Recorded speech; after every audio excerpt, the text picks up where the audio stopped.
Welcome to Muddy River News this week, furnished by Harvey's. Debbie Johnson is the Director of Music for the Quincy Public School System, and it's her first year in that job, but she's not a rookie. I'm not saying she's old. She's not a rookie either, but she's gonna do a great job. She's been doing a great job for the school system for a long time now. Welcome. Thank you. Thank you. Well, you've your first year on the job, but again, you've been with the district a long time in a lot of roles. But how has sitting in this chair been different? Did you go from like second chair to first chair? Is that how that works in the music world? Well, I think so. It's something like that. You know, it's been a very interesting year. We've had a lot of new staff and a lot of projects happening, but it's been a very good start to the school year.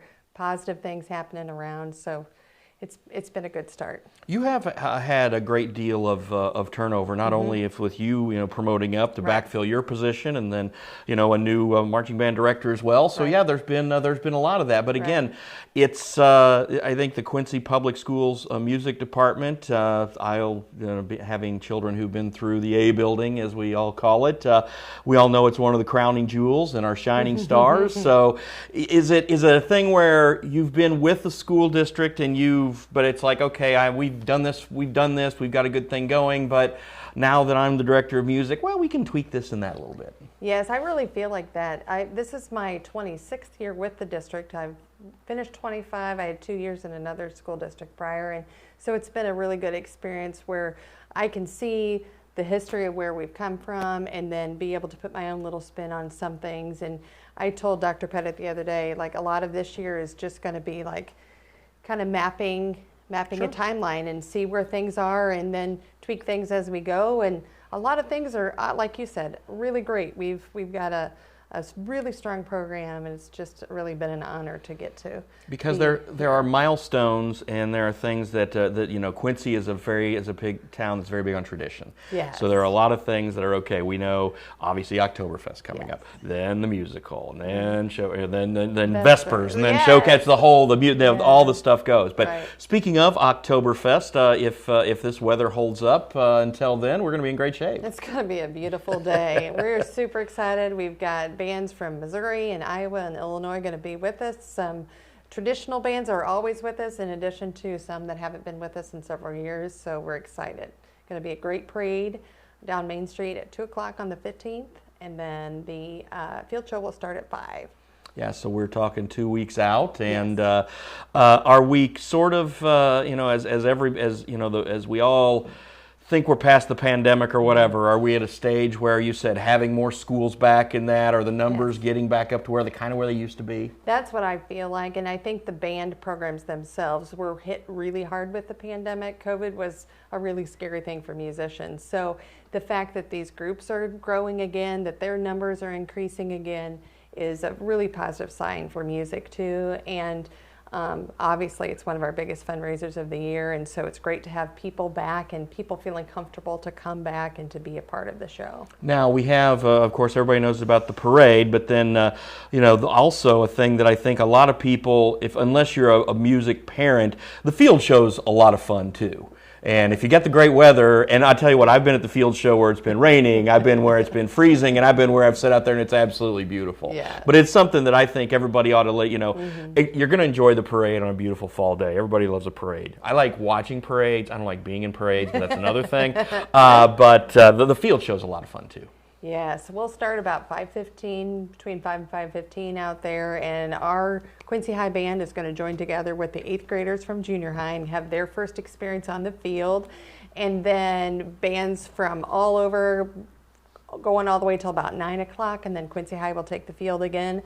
And then probably one of the coolest things to see is at the end of the evening, we bring all the bands back out and line them up on the field like at a big Bands of America competition, and you get to see all the kids out there together and do the awards ceremony and a little surprise grand finale at the end, which really isn't a surprise anymore. No, but it's fun. It's a fun evening, and it's the best part of every group's performance, that they get to have their big moment in a nice stadium. For some of them, it's the nicest field they ever get to march on. So we're really proud of our Flynn Memorial Stadium too. Yeah, and with a turf field, you don't have to worry about slopping through mud and grass. Oh, and I all remember that. those days. But yes, it's wonderful. There's never a bad night there.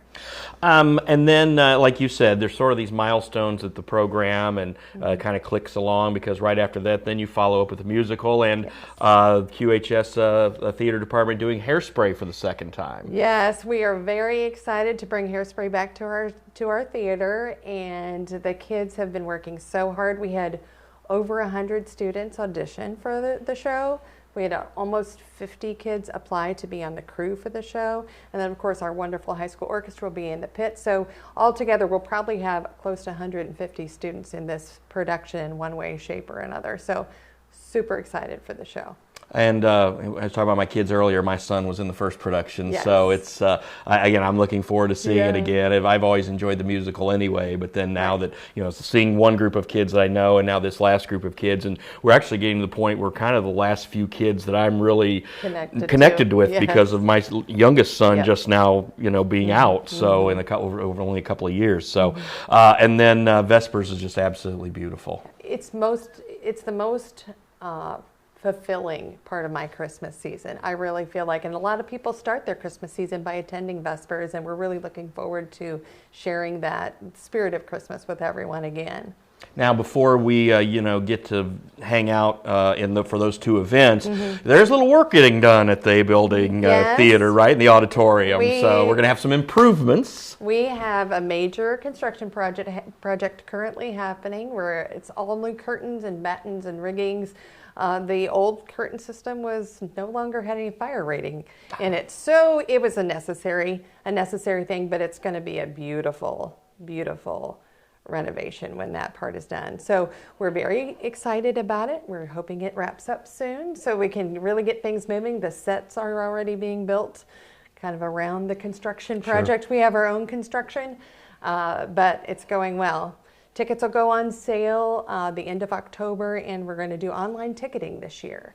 Wow, so good. Watch for that, and there'll be a link on our website, and we're excited to be able to let people buy tickets whenever it's convenient for them. No more me scrambling at the last minute for the music department. Right. Since I don't have kids anymore, they don't stash them aside like they used to, because they knew I'd be late. Begging, I need two more tickets. Yes, so yes. But no. So you can do it at 10 o'clock in your jammies. Wow, great. We'll get that done. Or my son will remind me. I'll say, hey, you got to get the tickets. So, but I think, again, talking about just the tradition of the music department, and, I think one thing that kids and parents need to realize, as the world changed over the way it was a couple of years ago, extracurriculars are still so important, whether they're athletics or music or whatever. And for kids to be able to do that, and I mean, we all, we spent a little bit of time being kind of cooped up, but the one of the greatest things and the most memories these kids are going to make are the times they spend with their friends in the extracurriculars, whether it's sports or music. Right, and it's a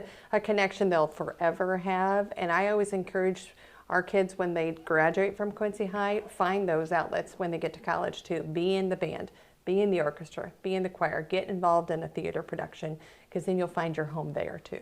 Yeah, and and so many of the kids do that, and the kids, and many of them who grow up, and we're very lucky to have Quincy Community Theater here, and Muddy River Opera, and the Park Band, and and again, we are trying to, the entire community is trying to make this pitch to get their kids to at least consider coming home and living in Quincy. Right. So many of them are gone and go elsewhere, right. And that's just because that's just what they want to do. They want to go see the world. But when they come back, they can still come back and say, well, I really enjoyed my time in A Building. So yes. There are other options I have in Quincy, because Quincy is one of the premier small town arts communities in the country. And it's really something that they can embrace and they can do the rest of their lives. Absolutely. And that's actually one of the things that when I was working on hiring new staff, one of the first things I'll say is that it's a highly supportive arts community, and it is from top to bottom, performing ensembles for adults and youth.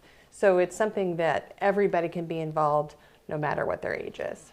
And that's the nice thing about, you know, I mean, obviously I'm a big fan of athletics and love sports too, but Me too. you're not gonna be throwing a football around when you're, you know, in your 50, you know, you're gonna, you know, but you know, you can still sing and you can still act and you can still play an instrument, you know, well into your golden years. For sure. And it's not like, you know, I mean, you can go out and maybe shoot a basket every once in a while, but it's not like you're gonna be running up and down the court playing, you know, playing at the Y or anything anytime soon. So, but again, so as you've got all your staff in place now, and again, just one thing I want to talk about when, you know, again, you've been in the department a long time, but now that you are the director of music, what's the one thing that you've kind of, I mean, said, look, maybe this is something I want to do. I think we need to stress this a little more. Is there anything like that kind of comes to mind? I think mostly because of the number of new staff we had, we're really stressing we're a team and the family atmosphere amongst the staff, and finding those niches where I'm really good at this and I'm really good at that, you help with this and I'll help with that, and the teams are naturally evolving by, you know, the grade level that they teach at, and just learning a lot of new skills about how to co-teach and how to work together, because oftentimes you'll hire somebody who was maybe the only music teacher in their school. So to have the opportunity to work in a team is a really exciting time, and everybody's just pitching in and helping out, and so it's been a great start. And as we wrap up, while talking about the new staff, you know, you still do have a few veterans like Paul Sheeler, Megan Buckley, and of course yourself and Dr. Pettit, who can all kind of pitch in as well. Yes, so that's right. Again, when you talk about a good team, there's rookies and there's veterans, and they all make it work. Right, and I think that's the beauty of it too, is that the rookies aren't afraid to ask the veterans, and the veterans obviously, you know, we're invested. We want them to be just as successful and to see this tradition go for long past me being there as well. All right. Well, Debbie Johnson, I appreciate your time. Thank you so much for inviting me. That's all the time we have for now. I'm Bob Goff. Have a great week.